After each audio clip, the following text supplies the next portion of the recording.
Liderando pesquisas entre favoritos e alvo de discussões, a atuação do candidato à Prefeitura de São Paulo, Pablo Marçal, deu destaque a uma outra realidade na política nacional: o fenômeno da troca de projetos e propostas pelo entretenimento, lacração e o descompromisso com o eleitor. No passado, nomes de destaque da política fizeram carreira, pautados em piadas, músicas e propostas que mais pareciam ter saído de um programa de humor. Mas o fato é que a atuação não significa o descontentamento do eleitor. Pelo contrário, este parece cada vez mais atraído pela falta de conteúdo na hora de eleger seus representantes. Confira na edição número 31 do Linha Política, mais uma vez com o professor Márcio Meirelles. Muito bem, professor. Mais um Linha Política.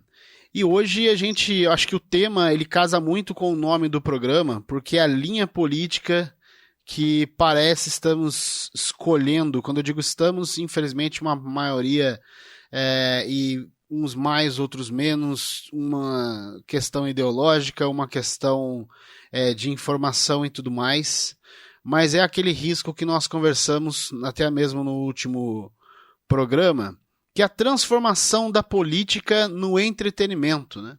É a política independente do candidato, do perfil, do partido e da ideologia, mas é a política que tem trocado a busca do eleitor pelo seu candidato, tem trocado cada vez mais o conteúdo, a proposta, o preparo pelo circo. A gente já viu isso acontecer no passado, né? E vários outros casos, mas, por exemplo, até mesmo a forma, não comparando com a atualidade, mas já comparando, a forma como Jânio Quadros, por exemplo, se colocava no passado com a sua vassourinha, com a sua, entre aspas, falsa caspa, para poder estar mais próximo do povo. Algumas ideias e propostas foram colocadas em prática bem polêmicas, mais polêmicas para o circo, né, do que para algo efetivo de fato. Jânio vai aos comícios desarrumado, com a barba por fazer e caspa sobre os ombros. Entre um discurso e outro, tira do bolso um sanduíche de mortadela. Constantemente não, senhor. O senhor retire o advérbio que está mal empregado. E de lá para cá a gente passou por outros nomes. O senhor acompanhou já nas últimas décadas tudo isso, toda a transformação da política brasileira? O senhor acha que a gente chegou no momento mais perigoso nessa troca do conteúdo pelo circo? Bom, o momento político brasileiro é extremamente preocupante. Pela minha experiência, vivência, o que a gente tem observado, que esse problema de um xingar o outro, isso não deveria ser normal na política brasileira, né? Mas vamos lembrar da primeira eleição do Lula com o Collor de Mello, né? Em que ele levanta uma questão de ordem particular, pessoal, sobre a questão do aborto e, na verdade, derrotou o Lula. Então, esses aspectos de ofensa, de transformar o palanque, né, num espetáculo circense, isso não é de hoje. O problema é que essa modalidade hoje está dentro de uma outra perspectiva. Primeiro, nós não temos mais partidos políticos. Então não existe mais ideologia. Você não sabe quem é a ideologia do candidato, porque o partido não existe. Hoje nós estamos vivendo um problema que nós não sabemos se nós somos presidencialista ou ou parlamentarista, ou semipresidencialismo.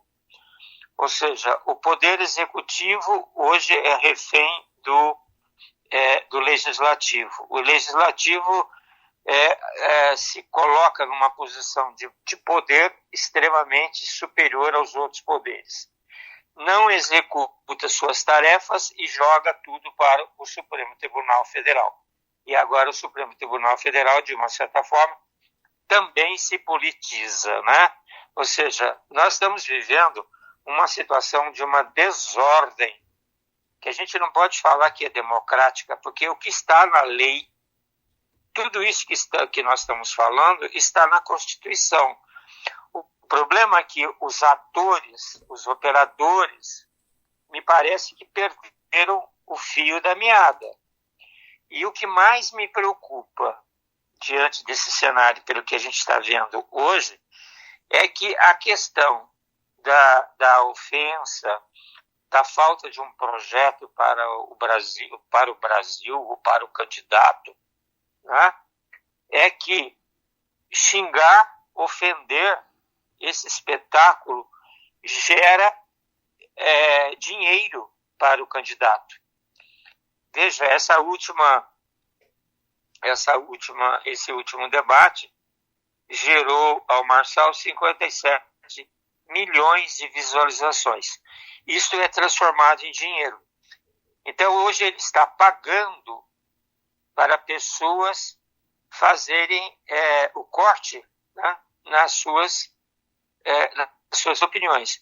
E isso não é democrático, porque isso, de uma certa forma, desequilibra as possibilidades dos candidatos.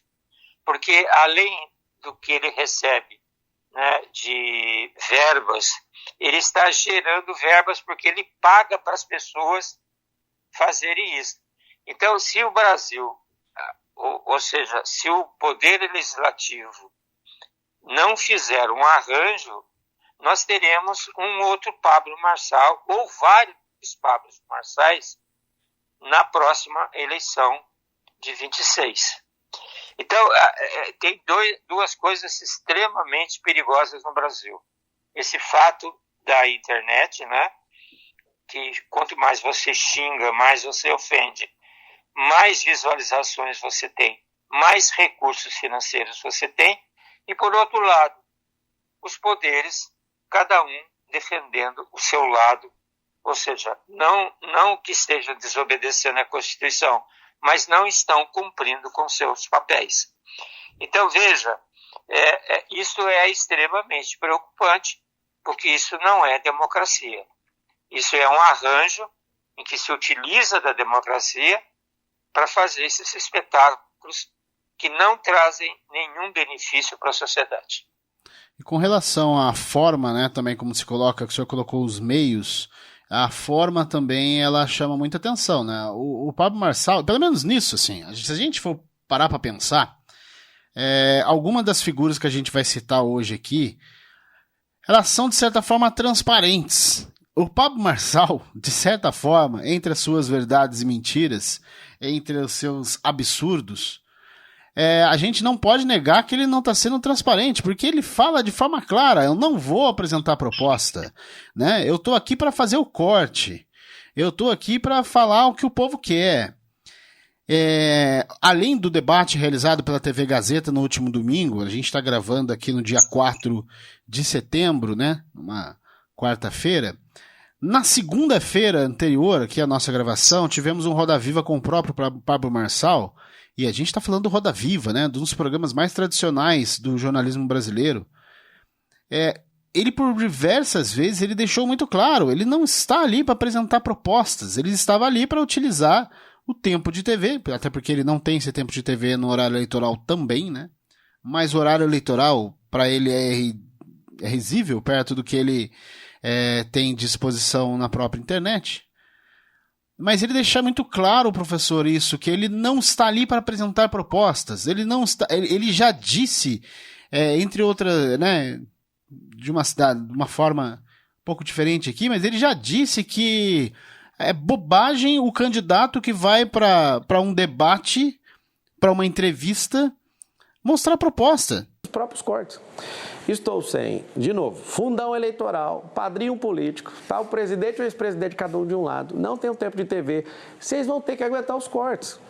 E, de novo, se vocês não gostam dos cortes, façam perguntas mais tranquilas que... Só que tem muita gente que assiste debate, que assiste uma entrevista como essa de hoje, para justamente conhecer os candidatos. Eu aceito de estar aqui, eu agradeço.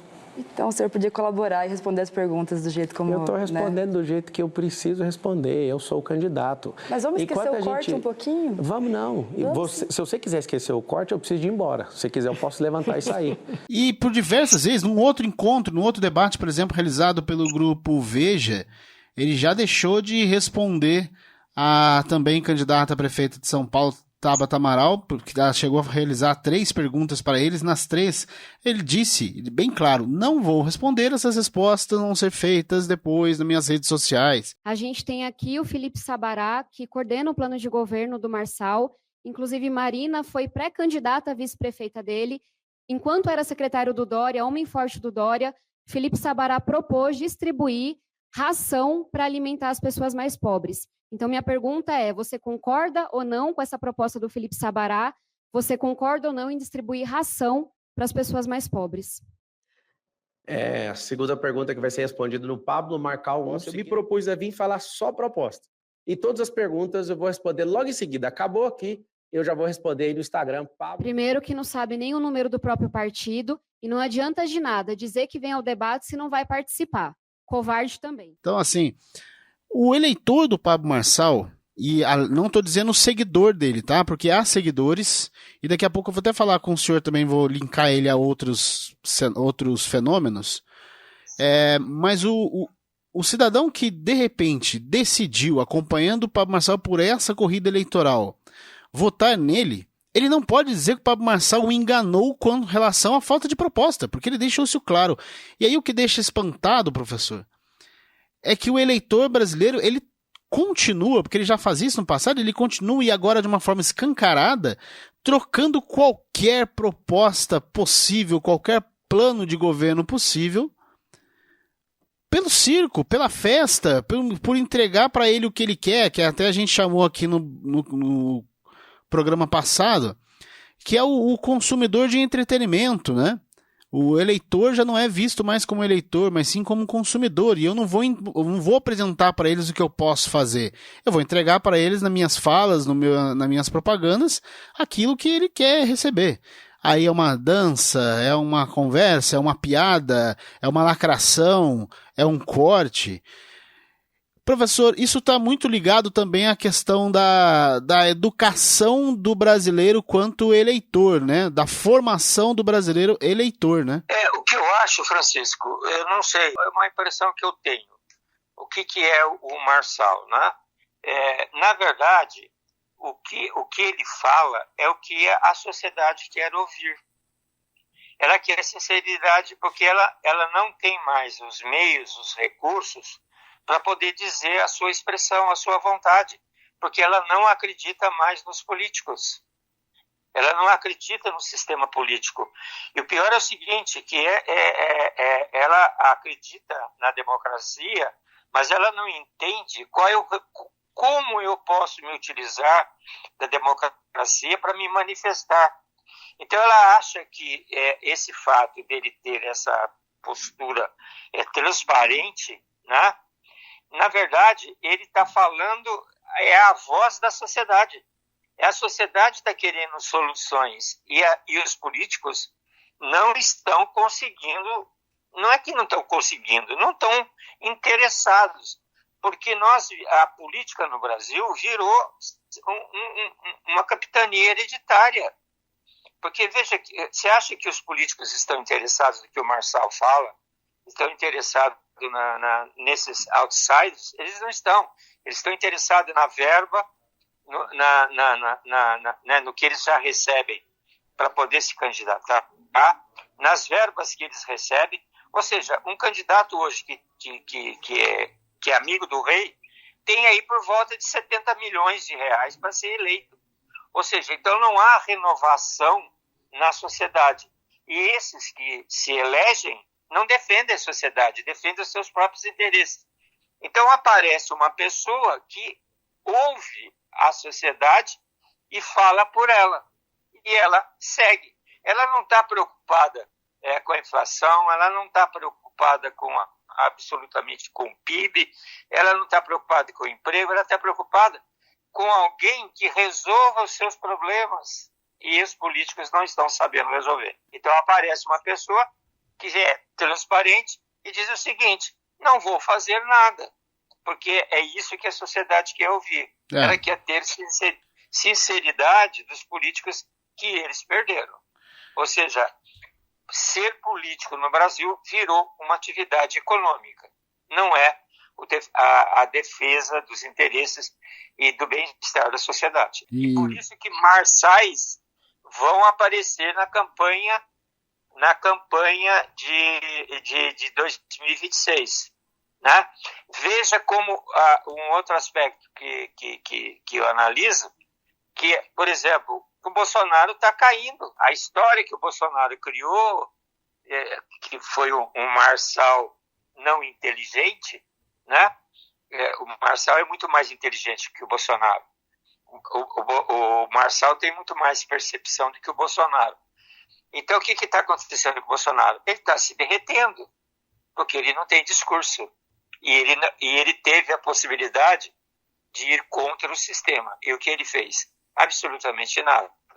Então, eu acho que esse processo, de uma certa forma, a gente fica preocupado por ter um indivíduo nessa posição, mas eu acho que a sociedade está buscando um caminho dentro da democracia para resolver o problema que os políticos não estão resolvendo.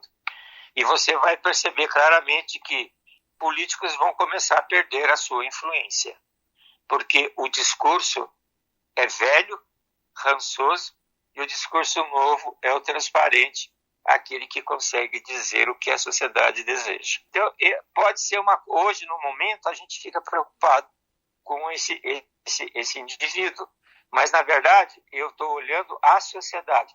A sociedade está buscando caminhos melhores, porque este não existe mais. Eu digo até caminhos mais fáceis, né? Quando a gente fala também sobre essa preparação do brasileiro quanto eleitor, e tem essa, né, dentro dessa linha do que o senhor falou mesmo, né? A política convencional não consegue se conectar com o eleitor, com o povo. E aparecem essas figuras, né, os marçais da vida. O senhor até citou que acredita que vai ter marçais na eleição de 2026. Eu acredito que o próprio marçal estará na eleição de 26, e aí o Bolsonaro deve estar neste momento quase que de joelho torcendo. Eu digo quase que de joelho porque pela divisão da direita mesmo, né? Dos votos da direita mesmo, torcendo para o próximo voo dele ser o Estado. Mas só lembrando, o próprio Marçal já seria candidato à presidência em 2022, é lógico que numa outra estrutura, numa outra realidade. Em 2026 eu não vou ficar mais nem um pouquinho surpreso da gente ter Pablo Marçal disputando a presidência da República, né? Agora, o professor, e quando a gente fala assim dessa busca do eleitor pelo fácil, né? A gente também não vou me fazer aqui do inocente, do inglês, né? Do alemão no samba, de acreditar que isso tudo começou agora. A gente sabe que isso começou já faz um tempo, e infelizmente, quando a gente vai citar alguns exemplos, algumas figuras, a gente acaba lembrando que essas figuras tiveram bons resultados. Eu citei aqui no começo do programa o folclórico e histórico Jânio Quadros, né? Que utilizou muito bem, naquela época nem se usava esse termo marketing político, né? Mas ele utilizava muito bem o marketing político, né? De uma forma bem popularesca, essa questão da própria, dos jingles, né? Esse jingle da vassourinha, porque ele próprio levava vassouras com que dizia que iria varrer a corrupção e o que tinha de pior no país. Essa história do talco no ombro, né? Para simular que ele tinha um pouco de caspa, porque ele acreditava que isso aproximava ele da população. E alguém de várias eleições, né? Foi eleito por diversas vezes nos anos 50, anos 60, teve vitórias nos anos 80,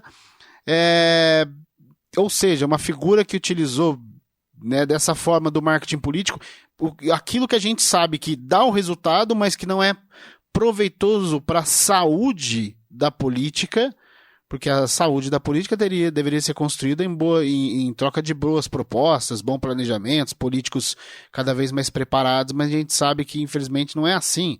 Em outros anos a gente viu isso acontecer, o senhor citou a disputa Collor, o Collor com o próprio Lula, né? E a gente tinha outras figuras que ficaram pelo caminho, que também tiveram resultados. A gente citar próprio Lula e Bolsonaro com as últimas eleições, que muito mais estavam para atender as demandas ideológicas do que pensar o país como um projeto de fato.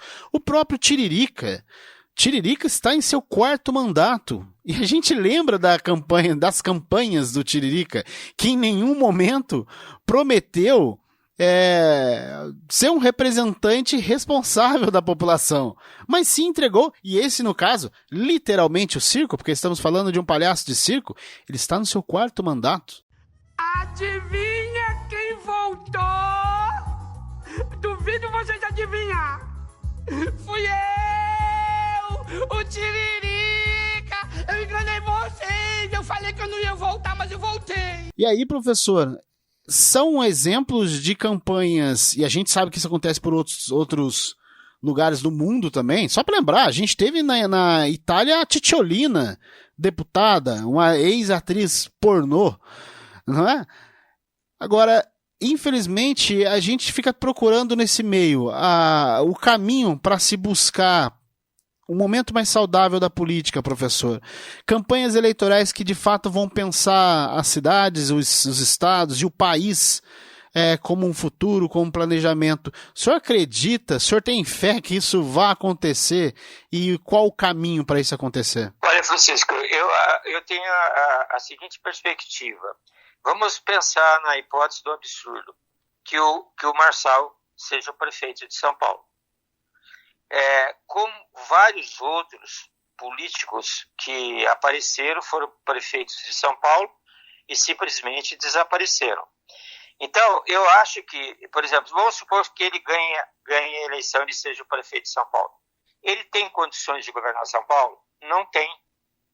Ele não vai atender à sociedade, porque ele não tem competência. Ele pode acertar alguma coisa aqui, como, por exemplo, a Luísa Erundina, foi uma excelente prefeita, ajudou a questão da saúde, a questão da educação. A Marta foi na questão da habitação, né?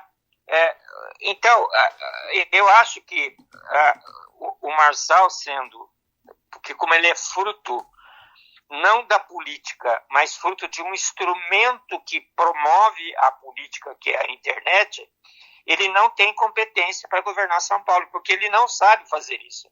O que ele sabe fazer é se projetar, é vender ideias, imagens, mas não, na verdade, de operacionalizar, porque como que ele não tem projeto, ele não sabe o que ele vai encontrar, né?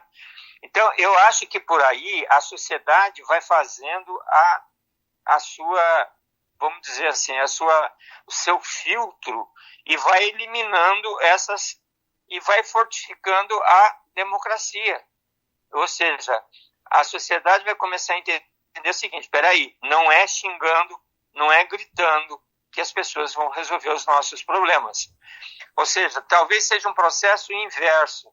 A sociedade começa a criar uma nova força política, ou seja, um novo modelo de político que eles terão que ser modificados, porque da maneira como eles estão, é muito tranquilo.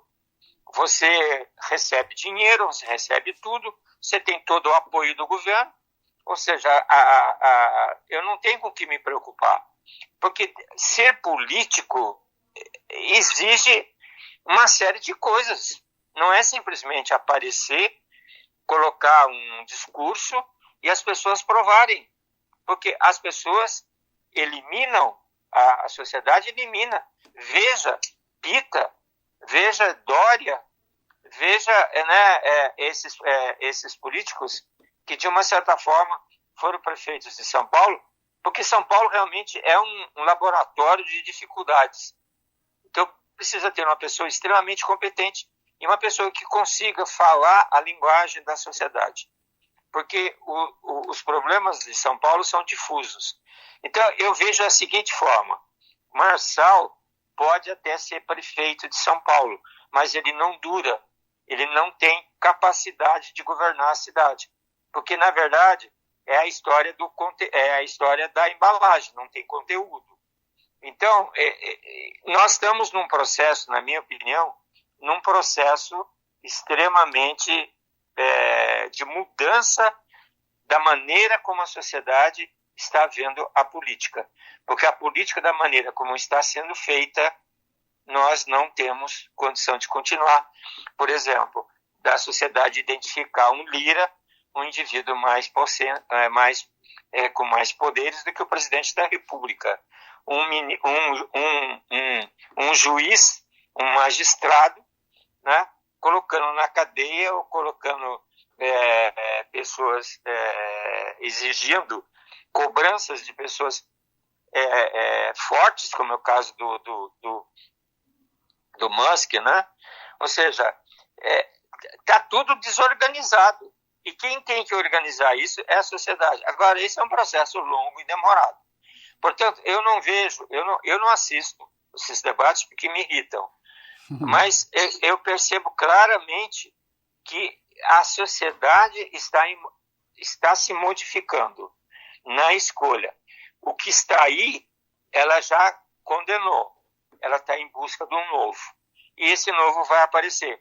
Porque em 26, se aparecer um fanfarrão novamente, começar a criticar, gritar, não vai ter o sucesso que o Marçal teve. Ele vai ter que apresentar dados. Muito bem, professor. E a gente vai acompanhar. Eu acredito que eles ainda vão continuar aparecendo, mas eu vou torcer aí, como o senhor citou, para a gente não ter sucesso nas campanhas dessas figuras. Não estou nem dizendo que estou torcendo para A ou para B, tá? Porque para político eu sou daqueles que a gente não torce, a gente cobra, né? Mas é isso aí, professor, muito obrigado pela participação de mais um Linha Política, essa a edição número 31, e olha só, semana que vem a gente vai voltar com mais informações, mais da política nacional. Aliás, tem uma guerra fria acontecendo no Congresso e a gente também precisa focar nela, enquanto esse circo acontece de um lado, às vezes o circo tá de um lado, mas a mágica macabra tá do outro, né, professor? A gente volta semana que vem, não é? Se Deus quiser. Um abraço a você e um abraço a todos aí. Essa foi a edição número 31 do Linha Política. No programa de hoje você acompanhou áudios da TV Cultura, UOL e Arquivo Político. Ficamos por aqui. A apresentação e produção de Francisco Assis, participação e comentários de Márcio Meirelles, operação de áudio Edson César, edição Cassiane Ribeiro, design Iesus Henrique.